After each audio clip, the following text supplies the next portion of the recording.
आपको पता है कि जब वेपर बनेगा और डायनामिक इक्विलिब्रियम एस्टेब्लिश कर लेगा, उस दौरान वेपर के द्वारा जो प्रेशर लगाया जाता है हम उसको वेपर प्रेशर बोलते हैं। क्या बोलते हैं उसको? Vapour pressure. ये प्योर कंपोनेंट ए है। इस प्योर कंपोनेंट ए का जो वेपर प्रेशर है पी नोट ए है, और बी कंपोनेंट का जो वेपर प्रेशर है, प्योर कंपोनेंट बी का जो वेपर प्रेशर है वो पी नोट बी है। इस सॉल्यूशन जब बनेगा तो वेपर तो ए का भी बनेगा और बी का भी बनेगा, तो इसके सरफेस पे प्रेशर तो दोनों के द्वारा लगेगा ना, कंपोनेंट ए के भी द्वारा और बी के भी द्वारा लगेगा सॉल्यूशन में। तो कंपोनेंट ए के द्वारा जितना प्रेशर लगेगा हम उसको बोलेंगे partial vapour pressure of component ए। मतलब सॉल्यूशन में अगर दो या दो से अधिक कंपोनेंट है और वोलेटाइल है तो किसी एक कंपोनेंट के द्वारा जो प्रेशर लगेगा हम उसको बोलेंगे पार्शियल वेपर प्रेशर। क्या बोलेंगे उसको? मतलब कंपोनेंट ए के द्वारा लगेगा तो बोलेंगे पार्शियल वेपर प्रेशर ऑफ ए, और कंपोनेंट बी के द्वारा जो प्रेशर लगेगा तो हम उसको बोलेंगे partial vapour pressure of component B. तो इस सॉल्यूशन में ए के द्वारा जो प्रेशर लगेगा, सॉल्यूशन है इसमें क्या क्या कंपोनेंट है, कंपोनेंट ए और कंपोनेंट बी। तो ए के द्वारा जो प्रेशर लगता है हम उसको बोलते हैं पार्शियल, जैसे यहाँ पे पी डैश ए लिखे है ना, तो ये हो गया पार्शियल वेपर प्रेशर। मतलब ए के द्वारा जो प्रेशर लग रहा है वो पार्शियल वेपर प्रेशर क्या हो गया, P dash A, P dash A partial vapour pressure of A. अब पी डैश बी को क्या करेंगे, partial vapour pressure of B. ये सब टर्म हो गया इसका। अब ये रॉल्स लॉ क्या बोलता है? रॉल्स लॉ के अनुसार क्या होगा जब दोनों का दोनों कंपोनेंट क्या है, वोलेटाइल है। तो रॉल्स के अनुसार यदि सॉल्यूशन में दो या दो से अधिक वोलेटाइल कंपोनेंट है उस केस में पार्शियल वेपर प्रेशर जो होगा क्या होगा, पार्शियल वेपर प्रेशर। मतलब किसी एक के द्वारा जो प्रेशर लगाया जाएगा सॉल्यूशन में हम उसको बोलेंगे पार्शियल वेपर प्रेशर। तो पार्शियल वेपर प्रेशर जो होता है वो उसी कंपोनेंट के मोल फ्रैक्शन के समानुपाती होता है। किसके समानुपाती होता है? मोल फ्रैक्शन के समानुपाती। ये रॉल्स का लॉ है। जब दोनों कंपोनेंट क्या है, वोलेटाइल, उस केस में किसी एक कंपोनेंट के द्वारा जो प्रेशर लगाया जाएगा लिक्विड के सरफेस पे, किसी एक कंपोनेंट के द्वारा जो प्रेशर लगाया जाएगा वो उसी कंपोनेंट के मोल फ्रैक्शन के समानुपाती होगा। किसके समानुपाती होगा? मोल फ्रैक्शन के समानुपाती। एन ए हो गया कंपोनेंट ए का मोल और एन बी हो गया कंपोनेंट बी का मोल। तो सॉल्यूशन बनाए तो ए का मोल प्लस बी का मोल, टोटल मोल हो गया सॉल्यूशन में। तो रॉल्स के अनुसार, किसके अनुसार? रॉल्स के अनुसार। ये फ्रेंच केमिस्ट थे रॉल्स। तो उसके अनुसार जो पार्शियल वेपर प्रेशर जैसे कि P dash A, partial vapour pressure of A, ये समानुपाती हो जाएगा इसी कंपोनेंट के मोल फ्रैक्शन के। मतलब मोल फ्रैक्शन समानुपाती किसके, मोल फ्रैक्शन ऑफ कंपोनेंट ए के। समझ में आया कि नहीं? तो अगर पार्शियल वेपर प्रेशर बी लेंगे तो किसके समानुपाती होगा, मोल फ्रैक्शन ऑफ बी के। क्या समझ में आया आपको? ये रॉल्स का लॉ है। किसका लॉ है ये? रॉल्स का। आपको समझ में आया? तो बताइए अगर इस साइन को हटाएंगे तो एक कांस्टेंट जोड़ते हैं ना, जोड़ते हैं तो देखिए उसके मतलब, तो अगर हम पी डैश ए बराबर, पी डैश ए मतलब पार्शियल वेपर प्रेशर ऑफ ए, तो पार्शियल वेपर प्रेशर ऑफ ए बराबर हो जाएगा कांस्टेंट की जगह पे पी नोट ए लेंगे हम। क्या लेंगे? पी नोट ए इंटू क्या, एक्स ए, इंटू एक्स ए। अब पी डैश बी बराबर क्या हो जाएगा, बोलिए? पी नोट क्या, बी, और इंटू क्या, मोल फ्रैक्शन ऑफ बी। क्या समझ में आया? ये रॉल्स का लॉ है। According to Raoult's law the partial vapor pressure of any volatile component in a solution is directly proportional to mole fraction of that component in the solution। Partial vapour pressure जो होगा उसी component के mole fraction के क्या होगा, समानुपाती होगा। इसका मतलब क्या, जैसे अगर यहाँ पे हम इसको सिंप्लीफाई करें, पहले इसको सिंप्लीफाई करते हैं, तो P डैश ए बराबर आप क्या लिखेंगे, P note A, P note A, और मोल फ्रैक्शन ए, तो ए का मोल फ्रैक्शन कैसे निकालेंगे, तो ए का मोल फ्रैक्शन निकालेंगे तो ए का मोल ऊपर और डिवाइडेड बाय क्या, total mole, n A plus क्या, एन बी हो जाएगा ना, n A plus n B. तो बताइए अगर रॉल्स लॉ को देखें हम, जैसे रॉल्स लॉ से जाने ये कि पार्शियल वेपर समानुपाती होगा मोल फ्रैक्शन ऑफ ए के। मतलब इसको सिंप्लीफाई किए तो Na divide by Na plus Nb। Na क्या है?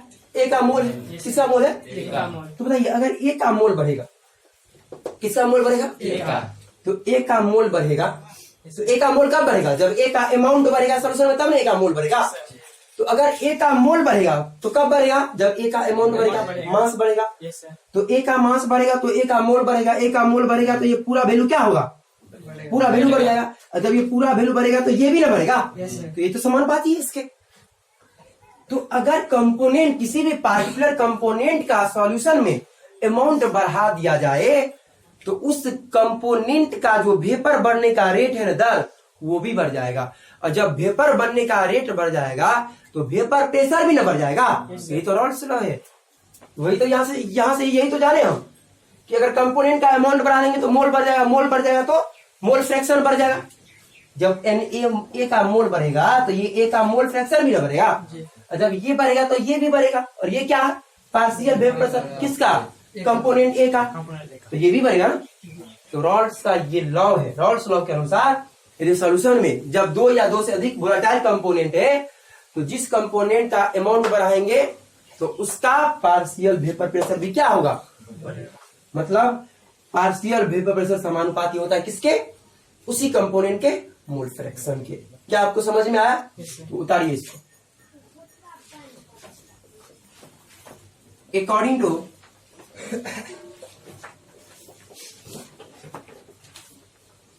Raoult's law, the partial vapor pressure of any component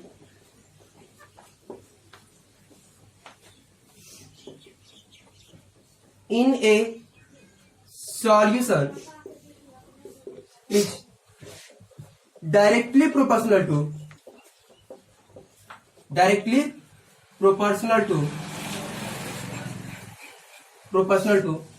mole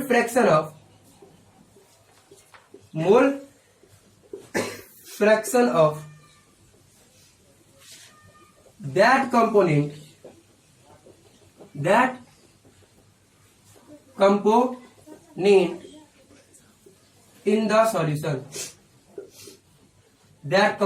in the solution, that is partial vapour pressure समानुपाती होगा ऑफ ए,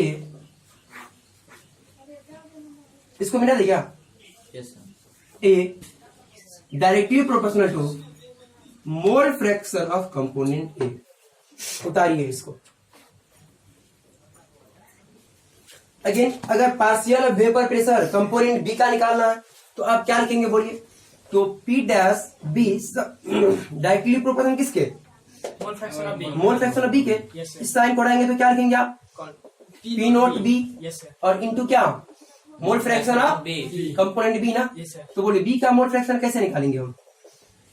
तो बी का मोल फ्रैक्शन निकालेंगे तो बी का मोल कहाँ पे? ऊपर में मतलब moles of B divided by moles of A plus क्या? Moles of B. न्यूमेरिकल बनाने में ये यूज होगा। अभी और सिंप्लीफाई करते हैं इसको हम।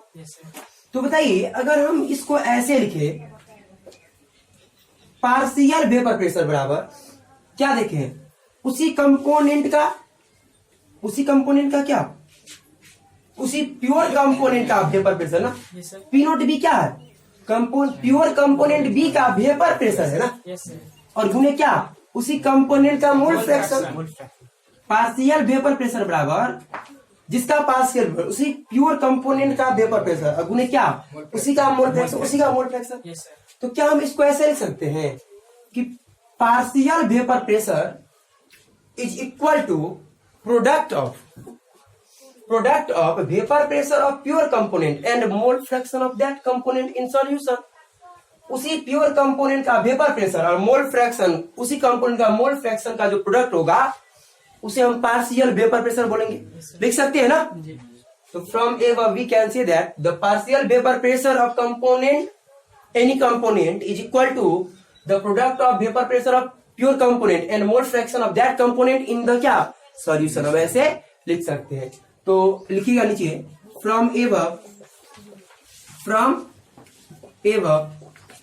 We can say that the partial vapor pressure of any component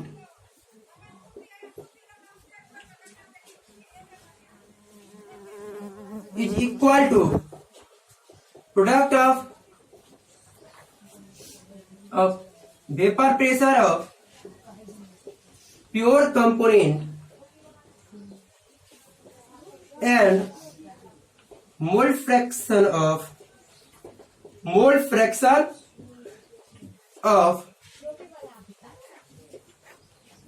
that component in the solution। उतारिए इसको।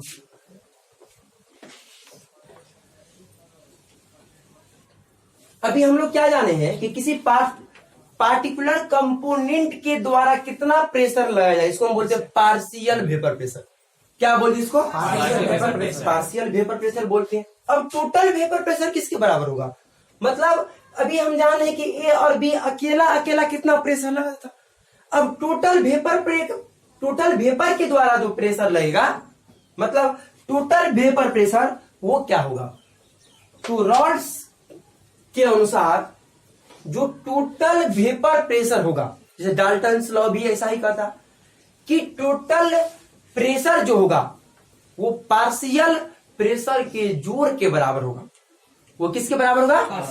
मतलब इस सॉल्यूशन में पीटी जो है टोटल वेपर प्रेशर वो पार्शियल वेपर प्रेशर के जोड़ के बराबर होगा। टोटल वेपर प्रेशर किसके बराबर होगा? पार्शियल वेपर प्रेशर के जोड़ के बराबर। According to Raoult's law of total vapor pressure is equal to the partial vapor pressure sum of partial vapor pressure of all component present in the solution। Total vapour pressure Raoult's law के total vapour pressure के अनुसार जो total vapour pressure होगा solution का वो partial vapour pressure के जोड़ के बराबर होगा। किसके बराबर होगा? मतलब टोटल वेपर प्रेशर बराबर आप P dash A plus P dash B लिख सकते हैं क्या? लिख सकते हैं ना। तो बताइए टोटल वेपर प्रेशर क्या हो जाएगा? टोटल वेपर प्रेशर आप अकॉर्डिंग टू